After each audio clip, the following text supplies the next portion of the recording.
Hello everyone, welcome back to the official channel of IMU International. The IELTS listening test, you'll hear 4 recordings, and you have to answer 40 questions. Remember, you only hear the audio once. Let's get started. Now turn to Section 1. Section 1. You will hear a man talking to a woman about hiring a car. First, you have some time to look at questions 1 to 5. Pause the recording for 30 seconds.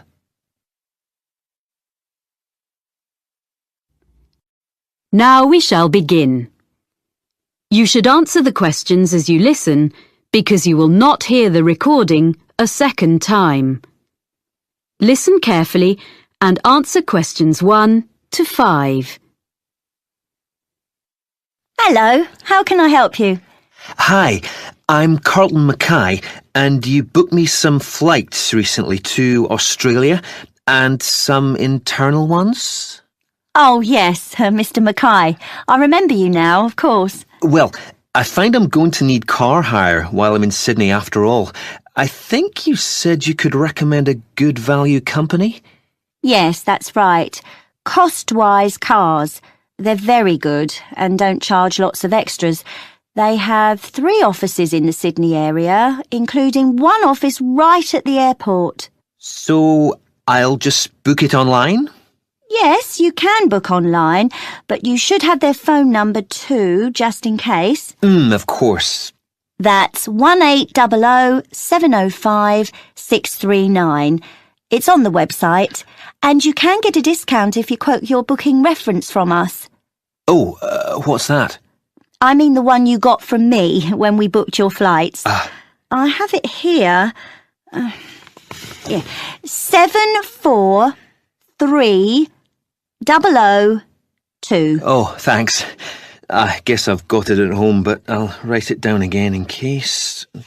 A discount is good. So, where exactly is the office? I'll be coming to the domestic terminal from Melbourne. It's immediately outside the international terminal. OK. And another thing I want to check is, will they be open when I arrive, or is it just office hours? Well, they open at 6:45 and close at 6:15 in the evening. So let's see. You're due to land at 6:10. By the time you've collected your bags and so on, which will take a little while, they won't be open. But if you arrange it in advance, they can wait for you. You do have to pay an extra $30 for that, though. OK. Well, I'm staying near the airport the first night, so I could go back in the morning and save a day's hire? Yes, that'd be better. That'd save you about $50. Do you know what kind of cars they have? Quite a variety, I think. The best value should be under $60 a day with luck. That would be the Echo, I guess. Sorry? ECHO. Like when your voice bounces back? Before you hear the rest of the conversation, you have some time to look at questions 6 to 10. Pause the recording for 30 seconds.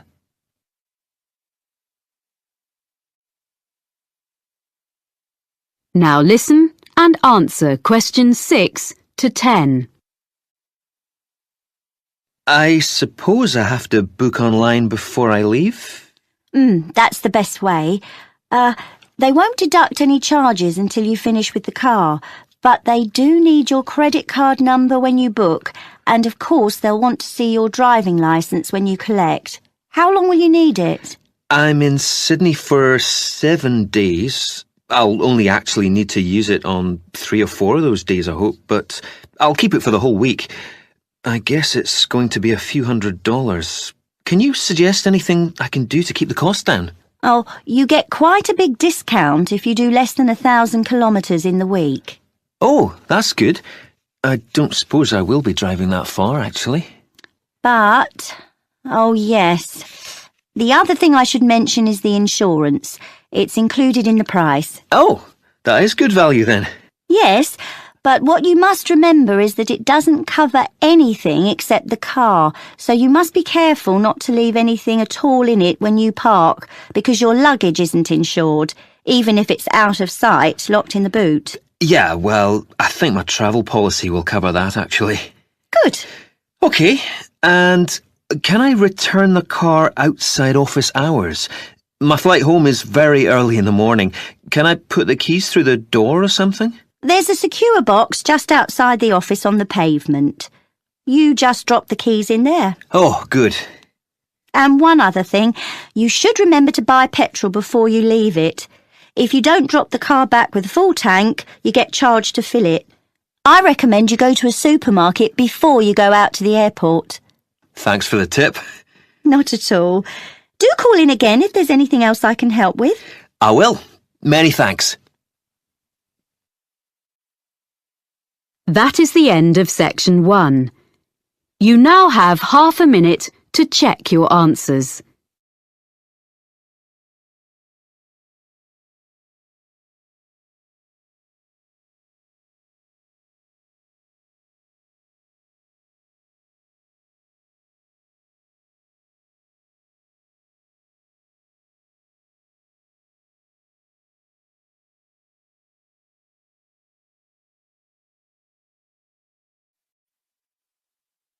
Now turn to section 2. Section 2. You will hear a speaker from the hotel industry addressing a group of young people about careers with her firm. First, you have some time to look at questions 11 to 15. Pause the recording for 30 seconds.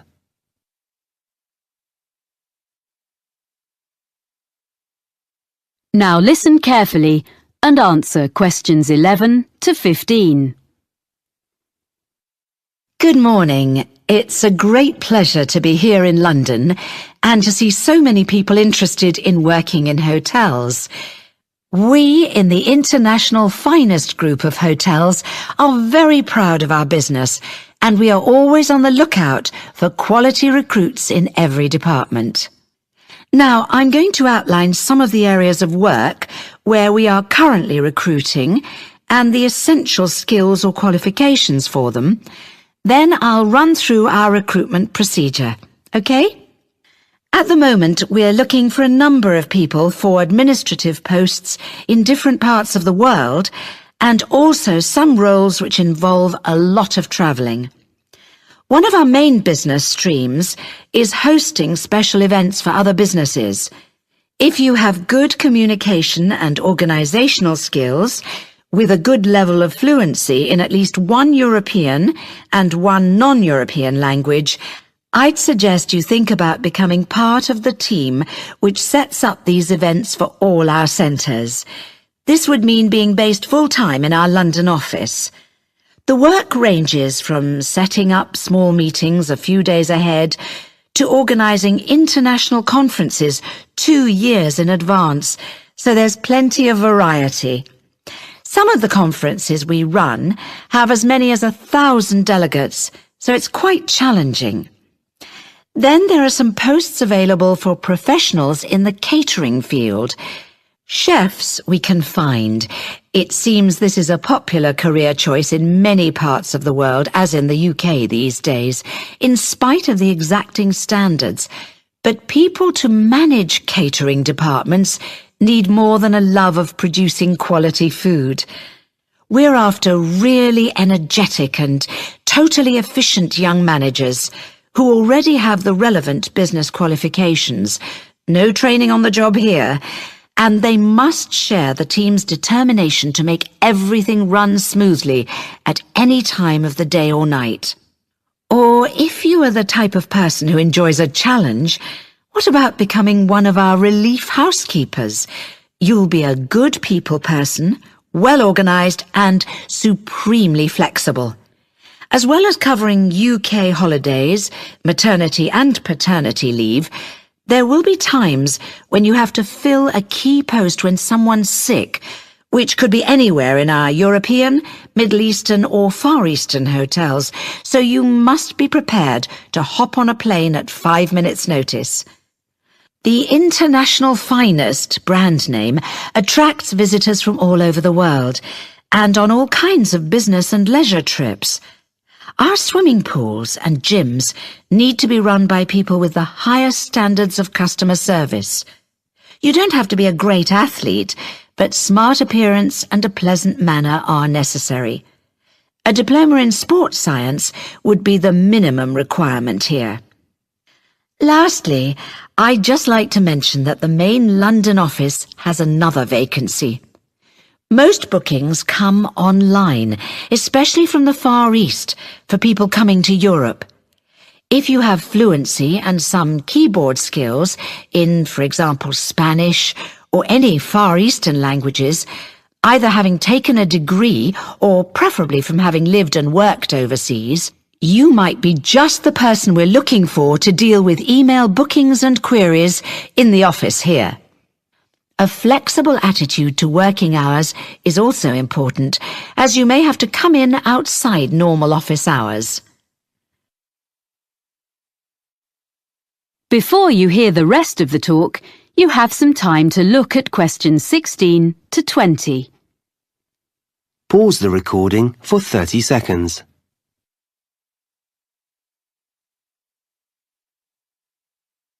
Now listen and answer questions 16 to 20. So that's an overview of the kind of jobs. Now, how to get them. First of all, provided you have a UK work permit, you can go online and register an interest in working for us. By return, you'll receive a unique applicant's code, which is your personal identification number and which we'll use in all communications. Along with that, you get access to the Human Resources website, where you should make sure you understand the legal terms and conditions which apply to all our employees. That's also where you can then download the application form, fill it in, and send it back along with your CV. You'll know within 48 hours whether you're being considered as you get an automated response. Sorry if it's a bit impersonal, but at least it's quick. Hopefully, if we like the sound of you, there will be in that automated response a list of times for an initial interview which will take place by telephone during the following week. You confirm by email which of the time slots will suit you. Provided the interview is satisfactory, at that point we'll ask for any evidence of qualifications required, which might be your degree or diploma certificate or so on, which you have to send certified copies of, and we contact your referees. The last thing you have to do is you come along and have a look round the International Finest Group head office, get to know some of our team in Human Resources face-to-face, and participate in a one-day recruitment seminar, which involves a number of group and individual activities, along with other potential employees. Then, with luck, we'll offer you a job.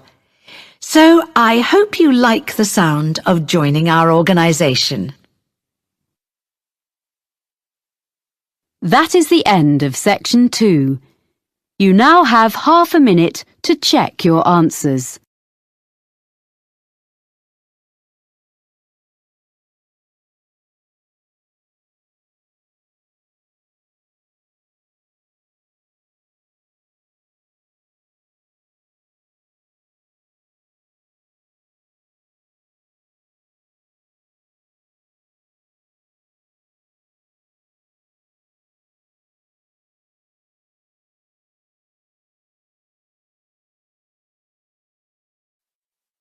Now turn to section 3.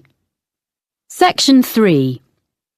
You will hear a student of landscape architecture discussing a project with his tutor. First, you have some time to look at questions 21 to 24. Pause the recording for 30 seconds.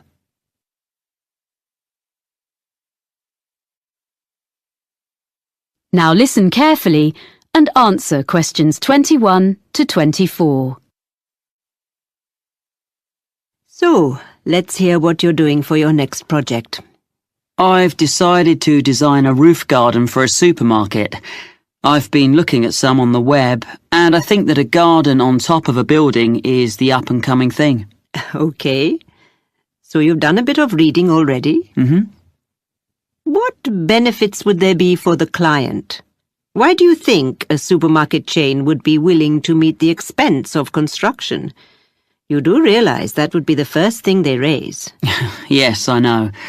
But I'd explain that in spite of the initially high expense, they would save that much in approximately 5 years. Well, I'd have to do sums.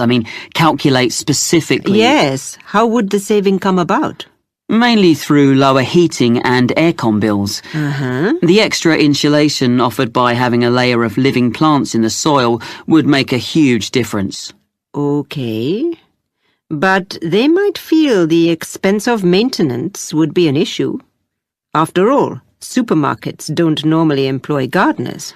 What I thought was, if they made it a community garden, rather than a simple, low-maintenance green roof... So there'd be public access? Oh, yes. Then there'd be a sense of ownership in the local community, and people could take responsibility for it, instead of the supermarket paying a commercial company, and it'll really boost their public relations. That's a good point. And have you been looking into how roof gardens are built nowadays? I'm still exploring that. But if I take advantage of the latest technologies for roof gardens, it shouldn't be too difficult. But in any case, you have to use lightweight materials. But that's a matter of making the right choices. You can even use quite traditional ones, such as wood, for the planting areas. Yes, that's what I thought. It'll look good, and it isn't too heavy. But for the basic construction, the issue you have to address first is the material used between the building and the garden. You mean the barrier fabric, which ensures there's no chance of rainwater leaking down into the building? Yes. Nowadays that is very good and quite easily sourced. Then, on the other hand, there's the business of water within the roof garden itself. You mean drainage? That's an important feature of the construction in any roof design. Yes, but I think most drainage issues have been well understood for quite a long time. Okay. But another thing is with plants in an exposed situation, you usually need to find ways to optimize rainfall. Yes, because rainwater is best for the garden, if you can store it for when it's needed.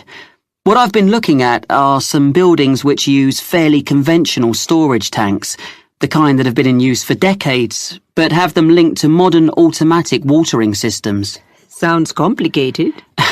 It's less so in practice than it sounds, I think. I've been researching them, and actually the latest ones definitely work very well, and they can be electronically regulated to suit the local microclimate. That sounds interesting. You seem to have been doing some thorough research. Make sure you reference all your sources when you write it up. Yes, sure. There's one more aspect I'd just like to run past you if there's time. I want to include a light feature in the design. Of course. I've got a sketch here. Let's have a look then. Before you hear the rest of the conversation, you have some time to look at questions 25 to 30. Pause the recording for 30 seconds.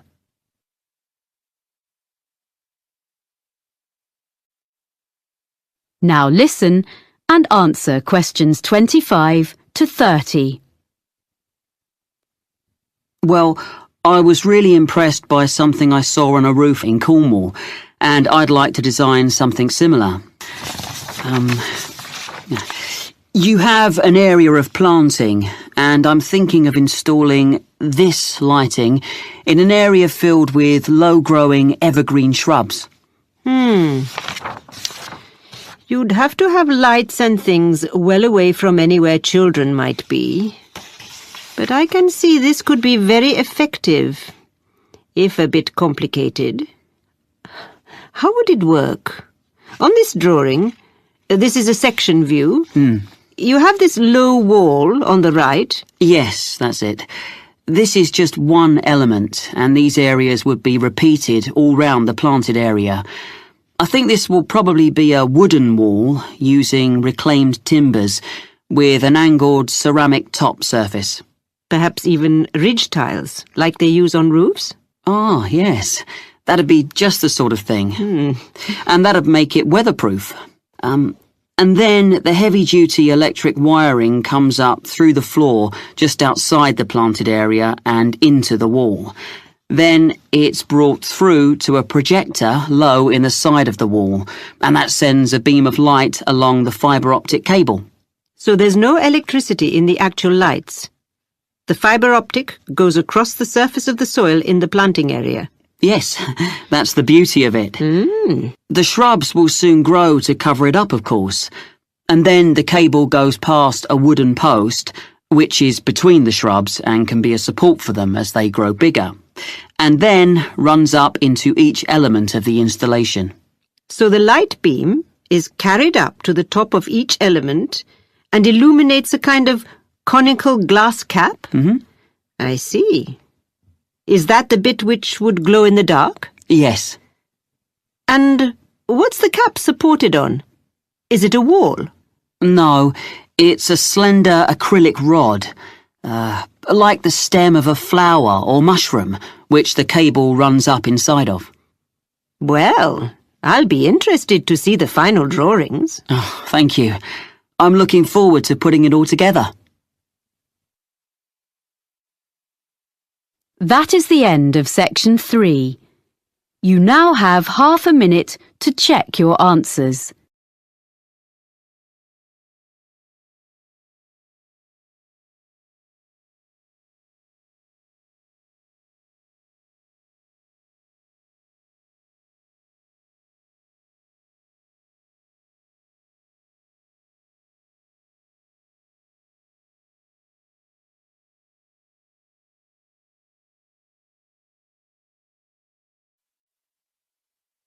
Now turn to section 4.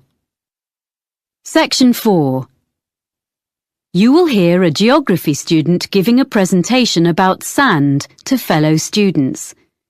First, you have some time to look at questions 31 to 40. Pause the recording for 1 minute.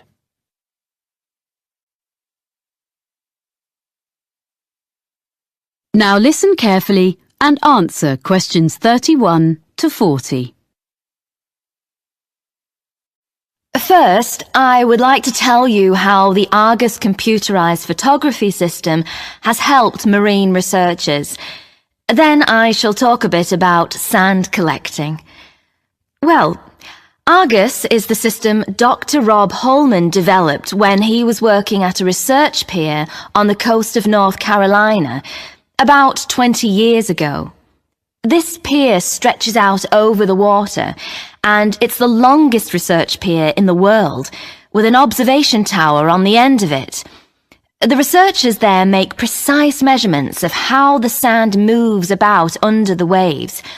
This research is critical to the study of beach erosion in places where the coastline is being worn away. The Argus system helps to solve the difficulties encountered by these researchers. The system correlates the data from under the water with what Dr. Holman gets from his fixed camera, which is mounted above the water on the pier and uses time-lapse photography. Some of Dr. Holman's results have changed the way people understand how sand moves. To quote S. Jeffreys Williams, a coastal geologist with the United States Geological Survey, the system is a critical piece of new technology, and the Argus system allows us to quantify and document visually the changes to the coast on a variety of different time frames. A lot of these take place when there is a storm, or at other times when it is difficult to have people out on the beach making observations and taking measurements. Up to now, Argus installations have been installed in places in Oregon, California, Hawaii, England, the Netherlands, Australia, New Zealand, Spain, Italy and Brazil, as well as in North Carolina. Now, I'd like to introduce Dr. Holman's sand collection.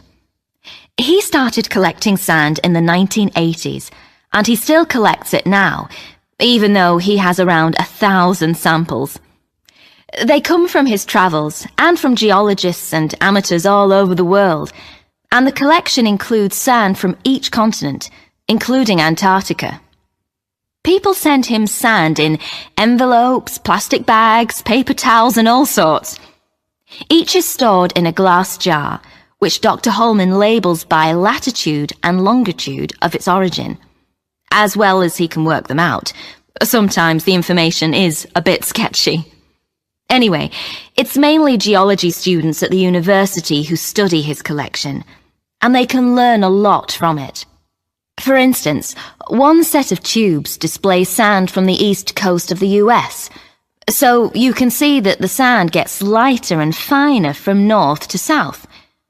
By the time a grain of sand eventually washes up on a beach in Florida, at the southern end of that journey, it has been battered by waves for a long time, so the grains are fine and rounded, because most of the time sand is not stationary on the beach.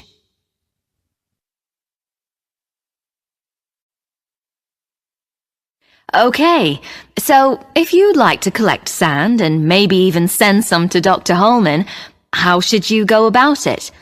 Well, the list of equipment is very short and easy to find, but you should keep a supply when you're traveling, as you never know when you'll come across an interesting sand sample.